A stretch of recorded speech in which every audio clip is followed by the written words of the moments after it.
2025ஆம் ஆண்டு ஏப்ரல் மாதம் 20ஆம் தேதி ஒரு ஞாயிற்றுக்கிழமை.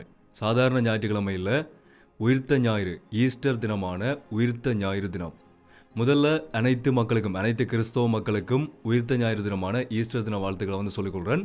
உலகம் முழுக்க ஒரு மிகப்பெரிய அளவில் இன்றைய நாள் இந்த இயேசுநாதர் உயிர்த்தெழுந்த இந்த உயிர்த்த ஞாயிறு பெரிய அளவில் கொண்டாடப்பட்டு கொண்டிருக்குது.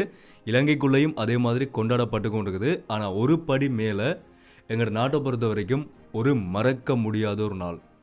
இன்றைக்கிருந்து 6 வருடங்களுக்கு முதல் 2019ஆம் ஆண்டு ஏப்ரல் மாதம் 21ஆம் தேதி இதே ஈஸ்டர் தினத்தில் தான் எங்கள் நாட்டுக்குள்ள ஒரு மிகப்பெரிய அசம்பாவிதம், 270 மக்களுக்கு மேலே கொல்லப்பட்ட உயிர்த்த ஞாயிறு தீவிரவாத தாக்குதல் நடத்தப்பட்ட ஒரு முக்கியமான ஒரு நாள்.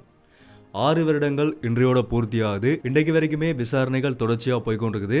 சாதாரணமான ஒரு நாட்டினுடைய குடிமகனில் ஆரம்பித்து போலீஸ் கான்ஸ்டபிள் ஊடாக, போலீஸினுடைய அதி உயர்நிலை பதவியில் இருக்கக்கூடிய நபர்களின் ஊடாக, இலங்கையினுடைய புலனாய்வு துறையினுடைய பெரிய பெரிய அதிகாரிகள் வரைக்கும் போய், அவர்களுக்கு பிறகு அரசியலில் இருந்த முக்கியமான அமைச்சர்களுக்கு போய், முன்னாள் ஜனாதிபதிகளினுடைய கதிரை வரைக்கும் போன ஒரு முக்கியமான ஒரு விசாரணை தான் இந்த 2019ஆம் ஆண்டு தீவிரவாத குண்டு தாக்குதல் தொடர்பான விசாரணை. அவர்கள் வரைக்கும் இதில் சம்மந்தப்பட்டிருக்கிறதா தான் இந்த விசாரணைகளிலிருந்து இப்போ 2025ஆம் ஆண்டு ஏப்ரல் மாதம் 20ஆம் தேதி இந்த 6 வருடங்களில் வெளியாகி இருக்கக்கூடிய விசாரணை முடிவுகள். இந்த வீடியோவில் 2019ஆம் ஆண்டு ஈஸ்டர் தினத்தில் நடத்தப்பட்ட அந்த குண்டு தாக்குதலில் இருந்து இப்போ வரைக்கும் இந்த விசாரணைகள் என்ன மாதிரி போய்கொண்டிருக்கின்றது தான் டீட்டெயிலாக பார்க்க போகிறோம். என்ன விஷயம் மட்டும் தெளிவாக முதலிருந்தே சொல்கிறேன். அனைவருக்கும் வணக்கம், நான் உங்கள் விகே கரைகாலன். என்னோட சேனலுக்கு புதுசாக யாருமே சப்ஸ்கிரைப் பண்ணால் பார்த்து கொண்டீங்கன்னு சொன்னால், தொடர்ச்சியான என்னோட அப்டேட்ஸ் பார்க்கணும்னு சொன்னால் சப்ஸ்கிரைப் பண்ணி அந்த பெல் ஐக்கனை கிளிக் பண்ணி ஆல் ஆப்ஷன் வச்சுக்கொள்ளுங்க. அப்போ நான் அப்லோட் பண்ணக்கூடிய வீடியோஸ் எல்லாமே தொடர்ச்சியாக உங்களுக்கு கொடுன நோட்டிஃபிகேஷன்ஸாக வரும். அதேமாதிரி யாராவது நான் பர்சனலாக ஃபாலோ பண்ணிச்சிங்கன்னு சொன்னாலும் இன்ஸ்டாகிராமில் போய் விகே கரைகாலன் சர்ச் பண்ணிங்கன்னு சொன்னால் இந்த ப்ரொஃபைலும் அங்கே மறக்காம ஃபாலோ பண்ணிக்கொள்ளுங்க. இந்த வீடியோவை லைக் பண்ணதுக்கு மறந்துடாதீங்க. வீடியோ கடைசியில் முடிஞ்ச வரைக்கும் எல்லாருக்குமே இந்த வீடியோ ஷேர் பண்ணி விட்டுருங்க. 2019ஆம் ஆண்டு ஏப்ரல் மாதம் 21ஆம் தேதி எப்படி ஒட்டுமொத்த உலகமும் இந்த இயேசுநாதர் உயிர்த்தெழுந்த இந்த உயிர்த்த ஞாயிறு தினத்தை அமைதியாகவும் சந்தோஷமான முறைமையிலையும் கொண்டாடி கொண்டிருந்தார்களோ, அதே மாதிரி தான் இலங்கையினுடைய கிறிஸ்தவ மக்களும், இலங்கையினுடைய அனைத்து மக்களும் அனைத்து தேவாலயங்களையும் காலையில் இந்த உயிர்த்த ஞாயிறு கொண்டாட்டங்களையும் வழிபாடுகளையும் ஈடுபட்டு கொண்டிருந்தார்கள். அந்த நேரத்தில் இலங்கையினுடைய அரசாங்கத்தில் ஜனாதிபதியாக இருந்தவர் மைத்ரிபால சிறிசேன, பிரதமராக இருந்தவர்கள் மஹிந்த ராஜபக்சவும் ரணில் விக்ரமசிங்கவும். இவர்களுக்கு இடையிலான போட்டி நிலைமையில தான் பிரதமர் பதவி போய்கொண்டிருந்தது. மைத்ரிபால சிறிசேனவினுடைய ஆட்சி மேலே ஒரு பெரிய அளவிலான வெறுப்பு உருவாக ஆரம்பிச்சிருந்த ஒரு காலகட்டம். ஏன்னு சொன்னால், அவனுடைய ஆட்சி 5 வருட ஆட்சி முடிவடையக்கூடிய காலகட்டம். 2019ஆம் ஆண்டு ஜனாதிபதி தேர்தல் வரப்போது. ஜனாதிபதி தேர்தல் வாரத்துக்கு ஒரு குறிப்பிட்ட மாதங்களுக்கு முதல் தான் இந்த ஈஸ்டர் தினம் வந்திருந்தது. அந்த நேரத்தில் மைத்ரிபால சிறிசேன அவர்கள் இலங்கைக்குள்ள போதைப் பொருளை ஒழிக்கிறதுக்கான நடவடிக்கைகளில் அதுக்கு தான் முன்னுரிமை கொடுத்து அதுக்காக போய்கொண்டிருந்தார். அபிவிருத்திகள் பெரிய அளவில் இல்லை, பெரிய அளவிலான விலைவாசி மாற்றங்கள்னு சொல்லி இந்த மாதிரியான பொருளாதார ரீதியான பிரச்சனைகள் ஊடாக மக்கள் மத்தியில் ஒரு வெறுப்புணர்வு அந்த அரசாங்கத்தின் மேலே உருவாகி இருந்த ஒரு காலகட்டம். எந்த விதமான பெரிய அளவிலான பாதுகாப்பு அச்சுறுத்தல்களும் நாட்டுக்குள்ள இல்லாமல் இருந்த ஒரு காலகட்டத்தில் இந்த ஈஸ்டர் நாளில் ஏப்ரல் மாதம் 21ஆம் தேதி சரியா காலையில் 8:25 கொழும்பு கொச்சிக்கடையில் இருக்கக்கூடிய புனித அந்தோனியார் தேவாலயம், ஒரு மிகப்பெரிய அதிகமான மக்கள் கூடி வழிபடக்கூடிய ஒரு முக்கியமான தேவாலயமாக இருக்கக்கூடிய கொழும்பு கொச்சிக்கடை புனித அந்தோனியார் தேவாலயத்தில் மக்கள், குழந்தைகள், பெரியவர்கள்னு சொல்லி அனைவரும் கூடி வழிபாட்டில் ஈடுபட்டு கொண்டிருந்த நேரத்தில் ஒரு மிகப்பெரிய தற்கொலை குண்டு தாக்குதல் நடத்தப்படுது. அந்த குண்டு தாக்குதலில் 40 பேர் வரைக்கும் உயிரிழந்ததாக சொல்லப்படுது.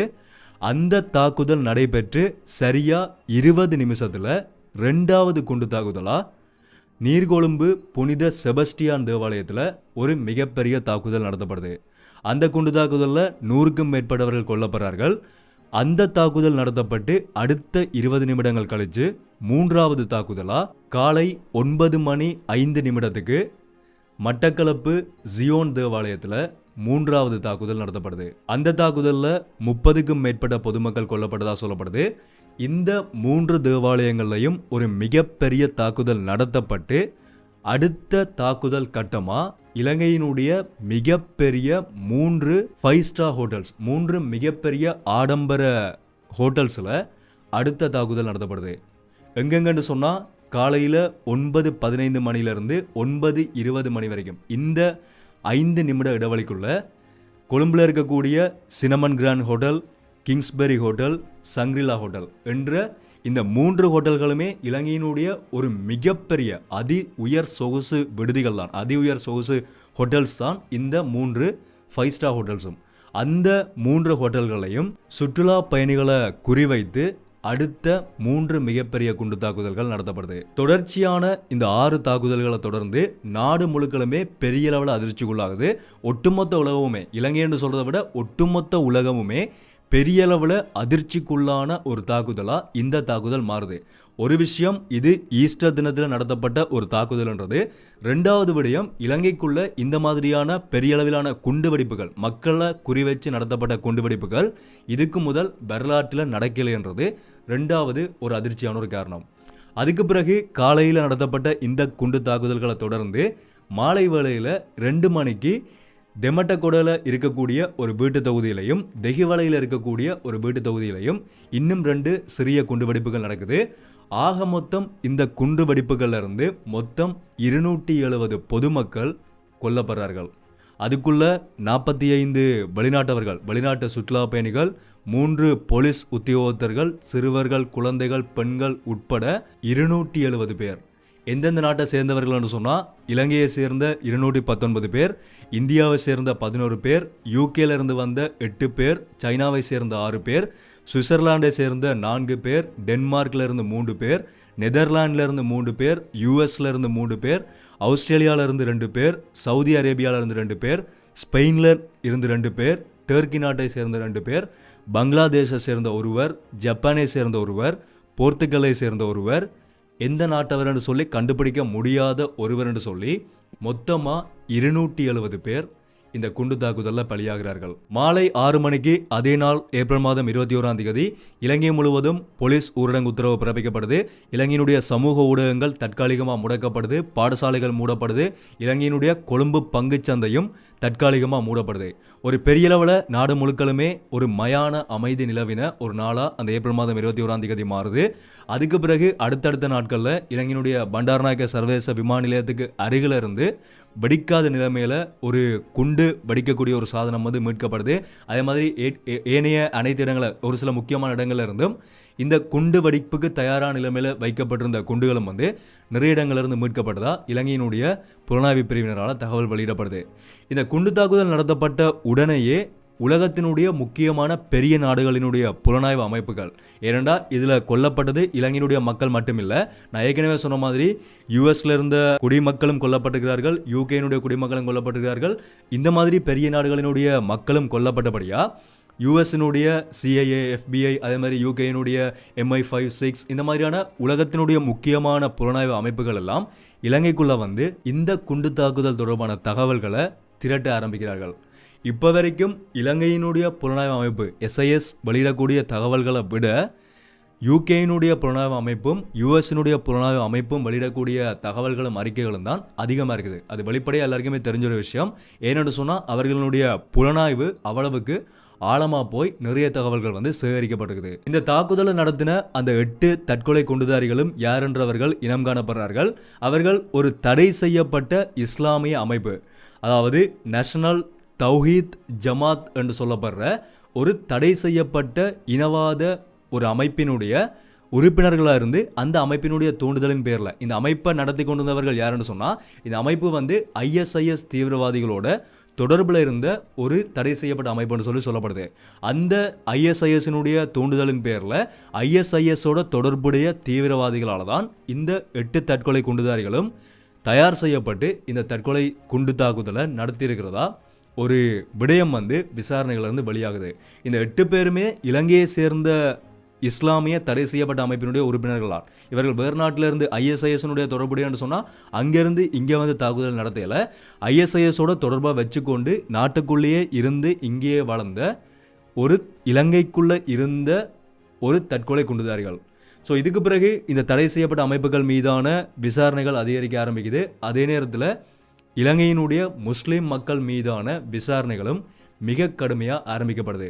இது எப்படின்னு சொன்னால், இந்த குறிப்பிட்ட விடயத்தை பயன்படுத்தி கொண்டு இதுக்கான விசாரணைகள் ஒரு பக்கமாக முன்னெடுக்கப்படணும்ன்றது ஒரு பக்கம் இருந்தாலும், இன்னொரு பக்கம் மக்கள் மத்தியில் ஒரு கடுமையான விமர்சனமாக உருவாகின விடயம் என்னென்னு சொன்னால், இதை பயன்படுத்தி முஸ்லீம் மக்கள் மீதான மிக கடுமையான ஒரு கெடுபிடிகள், எல்லார் மத்தியிலையுமே ஒரு கெடுபிடிகள், அவர்களை சந்தேகமாக பார்க்குறது, அனைத்து முஸ்லீம் மக்களையும் வெறுப்புணர்வை தூண்டுற மாதிரியான சில செயற்பாடுகள் குறிப்பிட்ட சில நபர்களால் இதை பயன்படுத்தி முன்னெடுக்கப்பட்டதாகவும், ஒரு பக்கமாக எல்லா இன மக்களாலையும் அது விமர்சிக்கப்படுற விடயமாக இருந்தது. இலங்கையை பொறுத்த வரைக்கும் இலங்கை அனைத்து மத மக்களும் ஐக்கியமாக வாழக்கூடிய ஒரு நாடுன்றபடியாக இதுக்கான விமர்சனங்கள் இந்து மக்கள் மத்தியிலிருந்தும் சொல்லப்படுது. கிறிஸ்தவ மக்கள் மீது தாக்குதல் நடத்தப்பட்டு அந்த கிறிஸ்தவ அமைப்புகளாலேயே இந்த விடயம் விமர்சிக்கப்பட்டது. அதே மாதிரி பௌத்த மக்களாலேயும் இந்த விடயம் விமர்சிக்கப்பட்டது. அதிகமான நபர்கள் கைது செய்யப்படுறார்கள். அதிகமான ஆண்கள் சரி, அதே மாதிரி குறிப்பிட்ட பெண்களும் சரி, நிறைய பேர் கைது செய்யப்படுறார்கள்.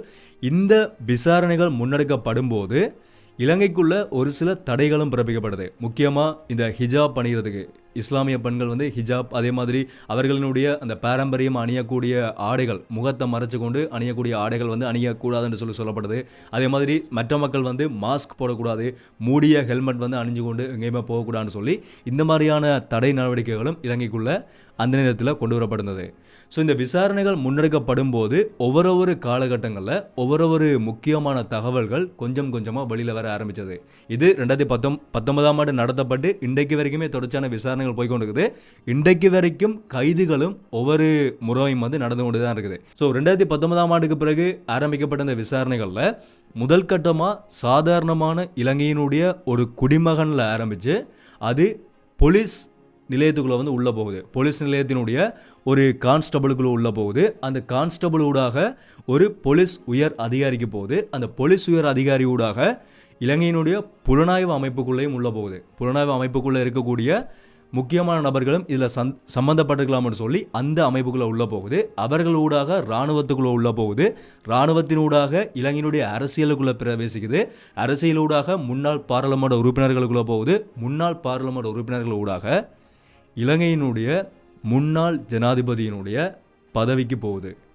அதுவரைக்கும் இவர்கள் இந்த குண்டு தாக்குதலோட சம்பந்தப்பட்டிருக்கலாம்னு சொல்லி ஒவ்வொரு காலகட்டங்களில் இப்போ வரைக்கும் வெளியாகி இருக்கக்கூடிய விசாரணை அறிக்கைகள்லேருந்து வெளியாகி இருக்குது.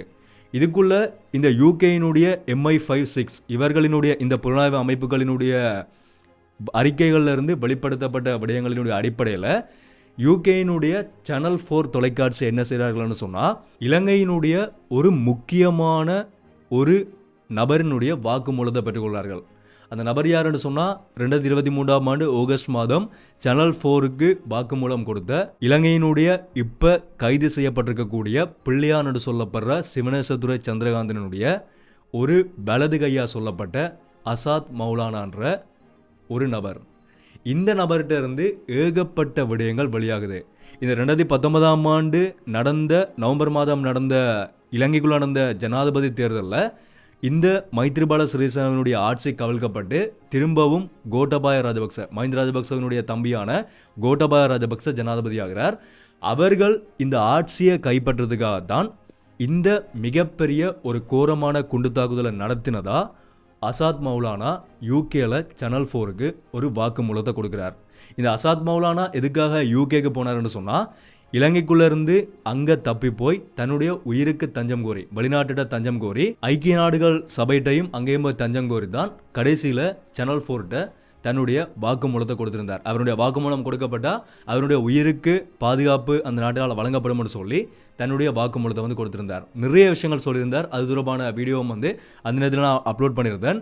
இந்த கோட்டபாய ராஜபக்ச, மஹிந்த ராஜபக்ச, இந்த ராஜபக்சக்களினுடைய குடும்பம் தான் பிள்ளையான வச்சுக்கொண்டு அந்த நேரத்தில் பிள்ளையான்னு சொல்லப்படுற சிவனேசதுரை சந்திரகாந்தன் சிறையில் இருந்திருந்தார். சிறையில் இருந்து கொண்டு தான் இந்த தாக்குதல் திட்டங்கள் திட்டமிடப்பட்டதாக சொல்லப்படுது. ஸோ சிறையில் இருந்து கொண்டே இந்த தாக்குதலுக்கான திட்டங்கள் தீட்டப்பட்டு இந்த தாக்குதல் அவர்களால் நடத்தப்பட்டதா, தங்களுடைய ஆட்சியை கைப்பற்றதுக்காக, அந்த ஆட்சியை கவிழ்த்து தங்களுடைய ஆட்சியை கைப்பற்றதுக்காக இந்த திட்டம் தீட்டப்பட்டதா ஒரு விடயம் சொல்லப்படுது. இன்றைக்கு வரைக்கும் இதை முழுமையாக நாங்கள் பார்க்குறோன்னு சொன்னால், ஒரு A to Z ஆரம்பத்திலிருந்து முடிவு வரைக்கும் நாங்கள் முழுமையாக ஒவ்வொரு வழிகளில் போய் பார்க்கணும்னு சொன்னால், ஒரு மிகப்பெரிய ஒரு திட்டமிடலாக தான் இது இருக்கும். வேறு வேறு வழிகளில் எல்லாம் போய் கடைசியில் ஒவ்வொரு வழிகளில் ஒன்று சேர்ந்து வந்து நிற்கக்கூடிய ஒரு திட்டமாக தான் இந்த தாக்குதல் 2019ஆம் ஆண்டு ஈஸ்டர் தாக்குதல்ன்றது ஒரு பெரிய ஒரு வலையமைப்பாக இருக்கும்.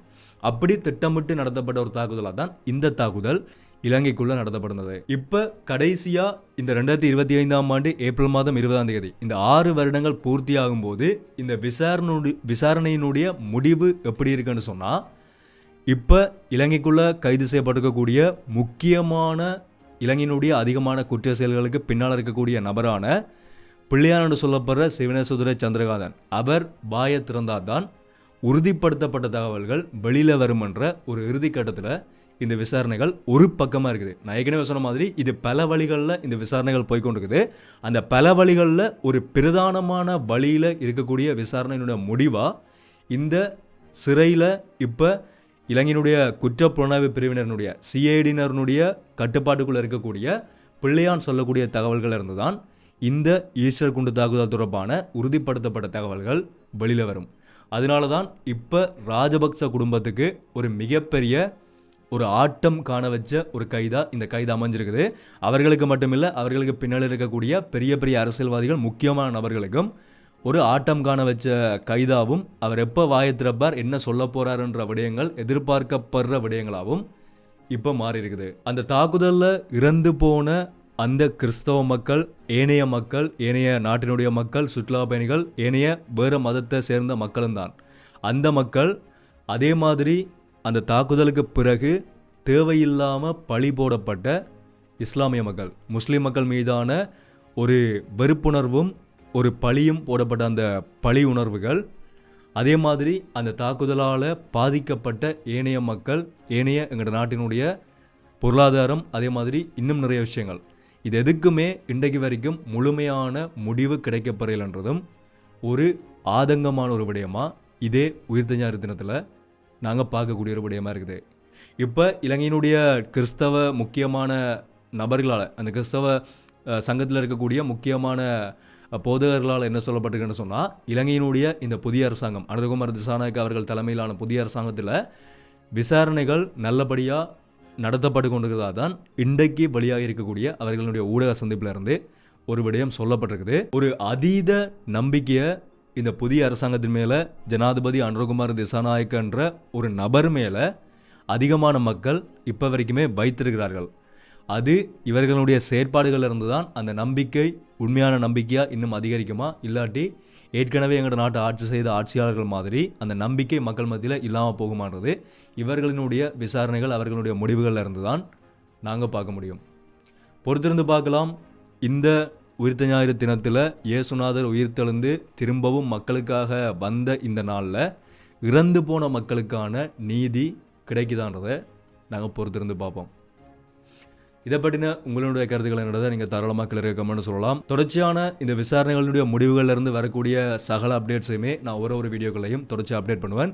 ஸோ அது எல்லாத்தையுமே பார்க்கணும்னு சொன்னால் நீங்கள் சப்ஸ்கிரைப் பண்ணாமல் யாராவது பார்த்து கொண்டீங்கன்னு சொன்னாலும் சப்ஸ்கிரைப் பண்ணி கொண்டீங்கன்னு சொன்னால் தான் நான் அப்லோட் பண்ண வீடியோஸ் எல்லாமே தொடர்ச்சி உங்களுக்கு கொடுங்க நோட்டிஃபிகேஷன்ஸாக வரும். ஸோ மீண்டும் ஒரு வீடியோவில் சந்திப்போம். நன்றி.